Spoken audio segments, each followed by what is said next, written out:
Welcome to One on One. I'm your host, Greg Bassett from the Salisbury Independent newspaper. And today we have our top law enforcement official in our midst, Matt Maciarello. Welcome, Matt. Thank you very much. Happy to be here. You're the state's attorney, and when I think about what I could do to make the community the best place possible, I think the greatest single service that you can perform is to put bad guys in jail, and that's your job.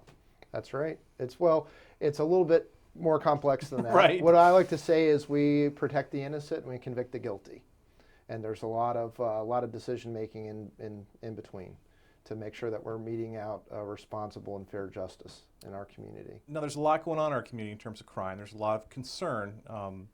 Crime had been kind of overwhelming here for a while, got better, but there's some pocket issues that are still causing a lot of trouble and concern, and I know you run around trying to take care of all this stuff. One of the big problems is the drug problem in our community and the heroin abuse. Certainly, in 2011, we had a huge increase from 2011 to today. So about an 88% increase from 2011 until 2013. There was another 18% increase from 2012 to 2013, and that is in the deaths. Okay, we had about 464 deaths statewide. 20 were citizens of Wicomico County, so we had 20 opioid or heroin-related deaths. Right. That's a big indicator that we have a problem. And so it's been all hands on deck. We've done some pretty innovative things in Wicomico County. We were actually ahead, I think, of a lot of the jurisdictions in the state. When the governor or lieutenant governor came here to discuss and have that forum, I think they were blown away with how we had our feet on the ground here, because for the last 2 years, it wasn't just like, oh, we had this crisis. Some folks are now recognizing, but about 2.5, 3 years ago, we started with our plan working on the opioid heroin crisis. One of the interesting meetings that will always mean a lot to me during my term was I had lunch with Beau Biden, the vice president's son, who was the attorney general across the border, and that was his big push, was opioid abuse, and this was years ago. And so we learned from what Delaware was doing, and it's a coordinated effort, because you can't arrest your way out of this problem. Right. You hear that, but that's absolutely true, because you're talking about a terribly addicted drug. You can incarcerate people for possessing the drug, but when they get right back out, if you didn't do anything to address the addiction, if you didn't address the other social issues, psychological issues that are attendant to drug use, then you're really getting nowhere. And a lot of our crime, Mike Lewis estimates that about 80% of our crime is attributed to opioid and heroin addiction. All your break-ins, your car break-ins, your burglaries, your street level robberies, even our gangbangers and our gang members have shifted from the coke distribution, right, cocaine distribution, to heroin distribution. So now we have an incredible effort. We actually reorganized our office, where I now have, I think I'm the first prosecutor in the state to have an opioid heroin reduction strategist. We moved a guy that was responsible in our office for the violent crime initiatives. We moved him out of that into doing all things heroin and opioid related, such as he attends prescription drug task force meetings. He attends the fatality review meetings, where we actually troubleshoot these fatalities to find out where along the lines did we miss opportunities to intervene. And also, we've come up with a Wicomico strategy and a statewide strategy, because they really didn't have a state strategy.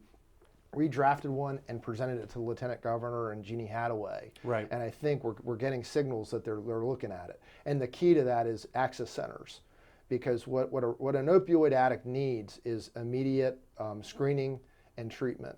They're not the type of people that'll wait 3 weeks for an appointment. You right, need to get them right in, get them a bed right away. And so we're working on coordinating efforts right now. And of course, the drug dealers we go after, we're very, very tough on heroin distribution in Wicomico County, and our record speaks for itself. And we've gotten a lot of the mandatory minimum sentences. we've got for these guys that are repeat heroin Yeah, distributors. just some of the recent sentences have been really amazing. I'm just stunned at how lengthy the sentences have been from these judges. Right. Well, a lot of it is the mandatory minimums, and there's two schools of thought. I mean, our legislature did away with a lot of the mandatory minimums this last session, which I was disappointed with. I mean, this is a person who's been distributing either heroin or cocaine 2, 3, 4, 5 times.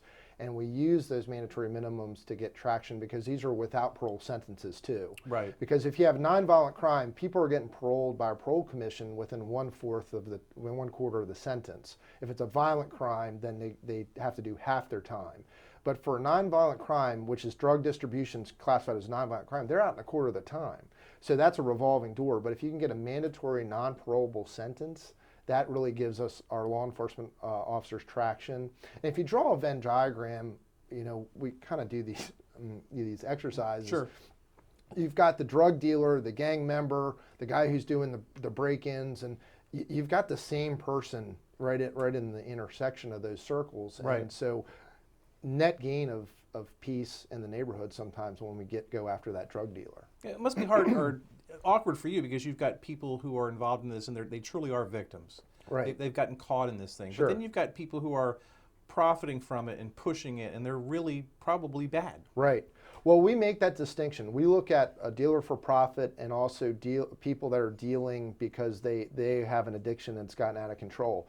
And we absolutely make those calls where we can tell the dealer for profit. I mean, healthy guy, not using the product, Right. No straws, no way to ingest the drug, versus the strung out heroin junkie that might be dealing to support their habit. We do have a drug court program, which is incredible. We have about 5 people in that program, and that is open for people that we believe need a chance at rehabilitation. It's an incredible program, very holistic. They deal with the addiction. We've got to come to court just about every week.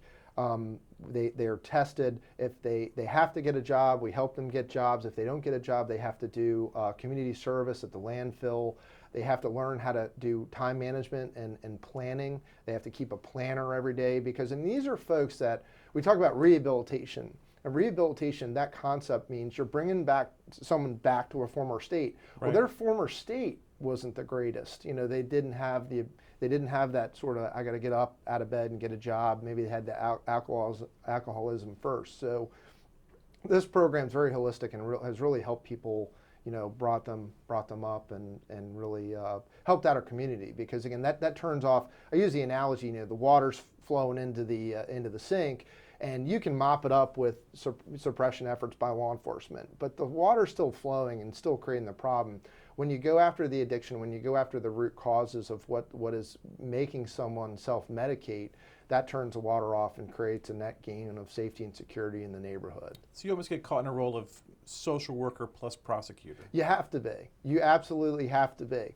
A long time ago, there was a big shift in prosecutors' offices around the country. And again, Beau Biden was my inspiration. When I ran, I patterned my run after what he was doing in Delaware and what he was saying in Delaware, and that's community prosecution. That's thoughtful prosecution, thoughtful use and allocation of your resources. It was definitely appropriate too, because when I come into office, we have this complete shrinkage of resources to get the job done. So you have to be smart and you have to be efficient, but you have to prosecute with mind and with the goal is to reduce crime, and the goal is one of the goals. The goal is to do justice in each case, but one of the goals is to really give people that feeling. But the other big issue in town right now is the juvenile crime. Mm-hmm. The mayor said the other day in our paper, if it's not nailed down in the city, some kid's going to steal it. Well, I think that juvenile crime is a big problem for the city. You have a critical mass of families, and mostly anecdotally, it's a mom or an aunt or grandmother that has multiple children, 4 to 8 children, and no control. We have kids that are arrested sometimes twice in the same night. In one case that I remember just recently, 11:45, released to mom, and then caught again at 3 a.m. Okay, stealing. The first was a car break-in, the second was a theft from a store. It's a big problem. There were 89 juvenile arrests between May 1st and July 27th. and we've put a big push in because what happens tragically is these juveniles are also being preyed upon. They're being used by gangs to do bad crimes. They're actually making really bad decisions when they run in packs. I have a couple cases right now on my desk where juveniles have committed home invasions, and now they're being tried as an adult. They've ruined their future, and they're going to do serious jail time. So for all those reasons, I'm very supportive of the chief's idea of a curfew. Of course, the details need to be worked out. It's pretty complicated. But the police need that tool. Right. And it's a decision that the citizens have to make collectively. But I think the real choice here is, if you lay it out for the citizen, you either pay for more officers to just keep making arrests and deal with these juveniles, because there are all type of juvenile laws that come into place once a police officer comes into contact with a juvenile. You either spend it on that, and then once they're off the street with that juvenile, handling that juvenile issue, armed robberies are happening. Other serious crime is happening. The Salisbury police in particular really need that tool to create some sense of relief that they have an option for these kids, because right now they just don't. And it also creates some parental participation, because right now the parents are willfully either not participating in parenting, or they want to help, but they just don't have leverage with their kids, and this could create some leverage that they could use, like, hey, mom, mom's getting in trouble too, dad's getting in trouble too, we need to work together and keeping you all in. But it's a sad, and the bigger story is our social issues. I really believe that a lot of our social programs have led to the deterioration of families in urban areas. And I hope that, you have Jake Day running for mayor, you have these folks that are getting involved in politics now.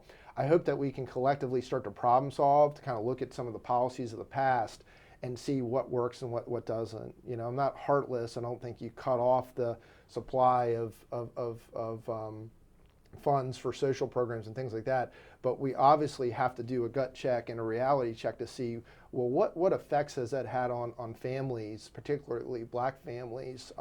We've had some real big problems where you don't have any father figure at all, and a mom that's completely overwhelmed with 5 to 8 children. It creates a big problem for our entire community, and I'm real happy to be involved there. I know Bob Cook, Bob Cook, right? Yeah. He has really picked up the mantle to bring in a lot of stakeholders in the community to determine, well, what services are being offered to children in the urban areas, because, like, on a Thursday or Wednesday or Tuesday, I'm out on the lacrosse field watching my kids play lacrosse, and they have these opportunities, but I can pay the fees. The same kids are making videos of them brutally punching each other as they leave school so that they can make money on YouTube. Right. You know what I mean? So that they can, buy the necessary. I mean, the whole thing's ridiculous, but I just think that if we had more opportunities, more organized opportunities for these kids that include mentors and fill in the gaps that they're not getting at home. They're not getting it. They'll never get it at home. That is gone. So men in this community really need to fill those gaps. And I would encourage anybody that's watching the show, a way that you can help, anybody in this community that can help, mentor. I'm a mentor. I just told Mark Thompson I had been a mentor before I was state's attorney. I took a hiatus because I needed to spend my free time with my family. Yeah. But I really did some soul searching and some soul checking, and I said, you know what, I really want to show people that I've got time to do this. I'm very busy with family, very busy with work, but I'm going to mentor a child. Please, everybody else, mentor a child, because there is a waiting list for mentors in this community. Right. And all of us, again, we have a responsibility. Everyone's complaining about crime, everyone's complaining about the out-of-control juveniles, but let's all try to help. Let's all try to do something, because without it, it's just going to get worse, in my opinion. Yeah, I need to write about that. I mentored a kid down in Worcester County years ago, and it was not a positive experience for me at all, but I learned a lot. Mm-hmm. And I don't know if I helped the kid or not, but I don't know the kid wanted my help. It was, it was a really awkward thing. Sometimes, I mean, I think there's no harm in the try. Yeah. There's no harm in the asking, there's no harm in the try. I think that you do learn. Anytime we're able to have relationships with other humans, I think it's just a learning experience. But as Brad Gillis said in your last show, life is short, and but people like him, I think we all were really motivated to not give up and Yeah. to make a difference.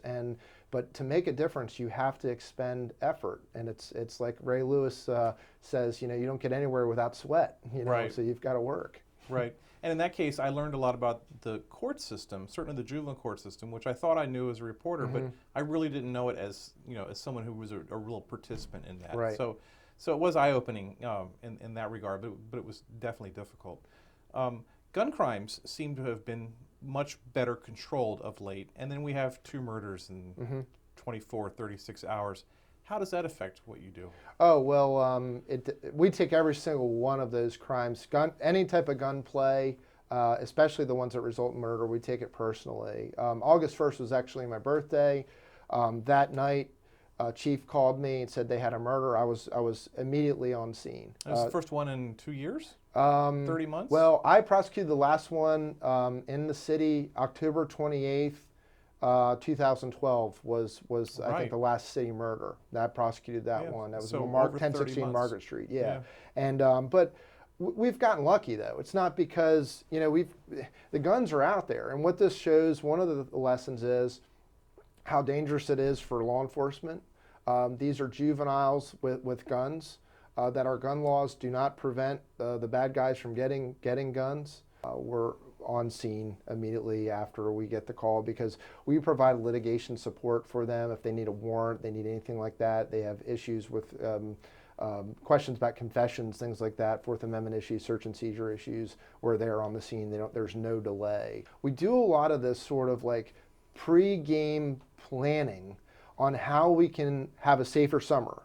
What intervention can we do? What prevention? And the chiefs all are on board with this, and we're constantly strategizing where to put resources. The police chiefs are strategizing where to put resources so that we can do our best to prevent. And I think that one. I mean, again, they're determined criminals are going to succeed, and so, but I mean, the officers are doing a good job. When they're making the traffic stops. A lot of crimes are solved with traffic stops. I know people get frustrated with the traffic stop. Once someone is involved in this, we then do, in my office, we then do a full background history to see, did we miss any opportunities prior to this incident to incarcerate, and how are we doing? And that holds my prosecutors accountable. Ella Disharoon, she's widely respected. Fantastic. Yeah. And so she went and worked with the Wicomico County Bureau of Investigation and MSP Homicide on the homicide that happened at Ann. And then I worked with the folks from the Salisbury Investigation Division, and we just split. We have multiple prosecutors that are homicide ready, homicide capable to give advice like that. And we work with them. I mean, maybe got 6 or 7 or 8 hours of sleep in those couple days. Those officers, though, some of them worked around the clock. Some of them, I knew one of the officers was there 72 hours straight. And then our investigation goes from Wicomico to I find myself in Annapolis, and I mean, you know what I mean? Like we get information wherever we're going to get it from. It just clicked in my head about your social involvement. So like police, if there's a murder between people who know each other, the police can't do anything about that because it's a social situation. But you have a social situation like the murder in Mardella out in the farm, a family social situation, and you're involved in that, so you have to prosecute something that is a very personal thing. For us, it's always personal, though. I mean, it really is. We go to the hospital. Like I whenever there's a fatality, one of the things that I always do is I go to the hospital and I meet with the decedent's family and I see the decedent. That makes it real for me. You know what I mean? Like we're not just prosecuting paper and photographs. And so I've hugged every mom that's lost a kid, and that makes it really real for me. And then, so every single one of them, I'm telling you, every single one of them is personal, and every single one of them is personal in the idea that like, I'm trying to figure out, okay, did I do anything wrong? Did our office do anything wrong to, where we could have prevented something like this from happening? This kid, Rakeem Russell, that died, it's just tragic. At American's Best Value Inn. But, and we again, we put everything in to see that justice is done. Yeah. And the guys who committed the crime, it's tragic on their end as well. Absolutely, especially when you're dealing with juveniles. And that's just it. We're seeing more and more violent juvenile crime. We're seeing more and more. I think George Calmaracas has actually had to retrofit the detention center to handle more and more incarcerated juveniles, because once they commit an act that is so serious, so egregious, and also when you talk about the juvenile justice system, you look at their juvenile justice contacts, and even the juvenile justice system says they're not amenable to anything we have to offer. I mean, that is your best shot of rehabilitation. If you're a juvenile, they have a lot of services, because that is the goal of juvenile justice. It is not incarcerate, it is not punish. And that's hard for our citizens to understand. The juvenile justice program is set up to rehabilitate.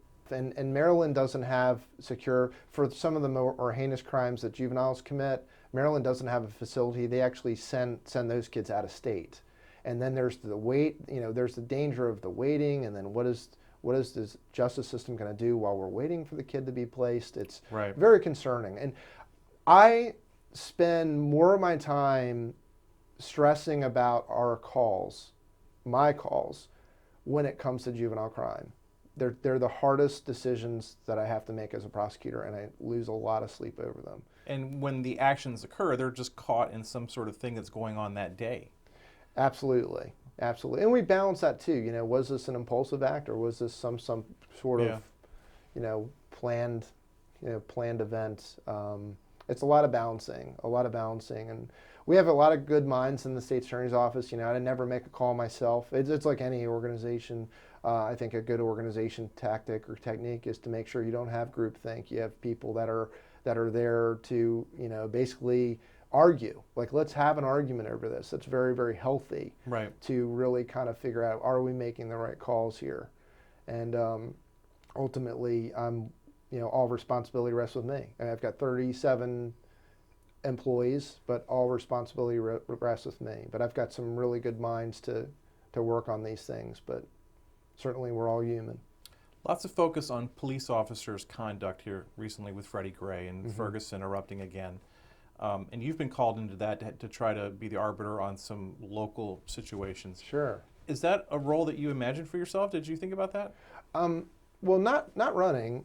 I don't think anybody can contemplate all the angles and where things go. But it is something that I was very much keenly aware that I had a big responsibility when you have these national events that happen. And so I have a connection to law enforcement. I tell all law enforcement, I think I'm a very independent prosecutor. I've told all law enforcement that I am empathetic. I know what they do. I know the sacrifices their family makes. I'm very, very thankful for everything they do. We all should be. At the same time, I'm not a police officer. I'm a prosecutor. We are independent, and I have to call balls and strikes from where I sit. And so you have these national events that have caused me to really think about how the public is perceiving the justice system. It's very important for me, and it was when I talked to police about this, because some of them were upset with my policies. When I talk to police about it, they start to understand, because they say, look, we have to have the trust of the people have to trust in the justice system.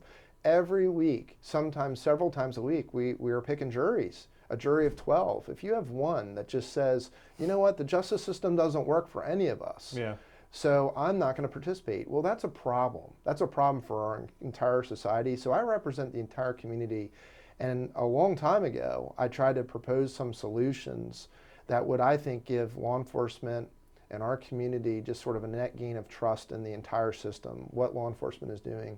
One of those, of course, was the body cam initiative that has really taken off now. And I am still a big believer that body cameras, while they're not a panacea, they're not a complete silver bullet, they're going to provide some help to determining what happened. Because a lot of times, and this is unfair for the officer, a lot of times you have an officer that's being filmed by somebody. First of all, that can become dangerous.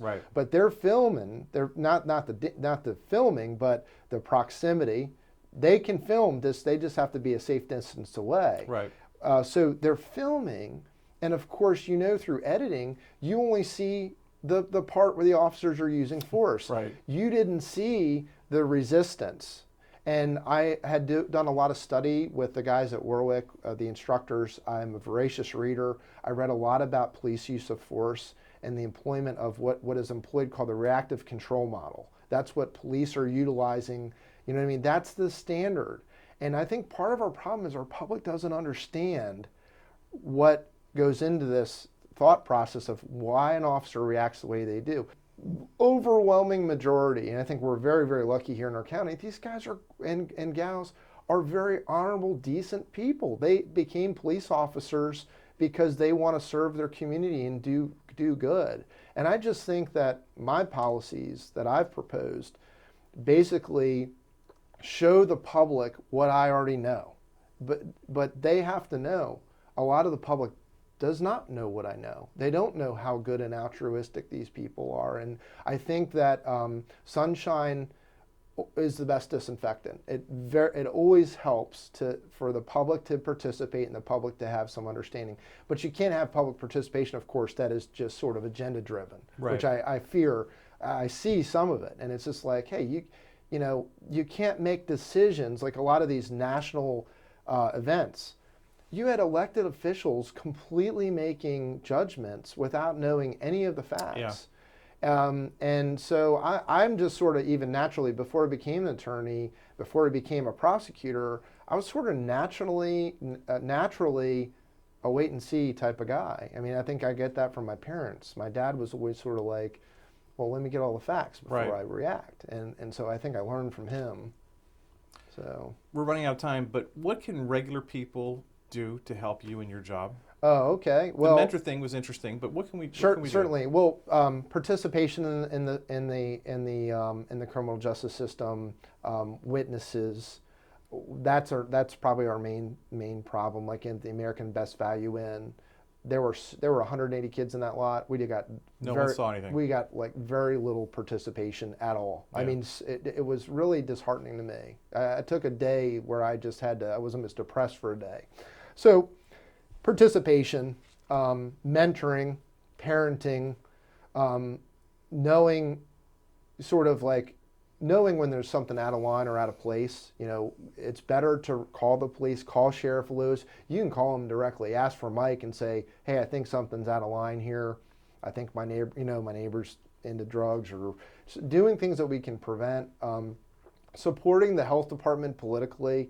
Our stakeholders, our community needs to understand the health department has a big role to play, that drug treatment and things like that we cannot sustain any more reductions. We actually need increases in the amount of money that's going to drug treatment and some of the social programs, especially any program that's geared towards youth in our community. We have the skate park that's being built.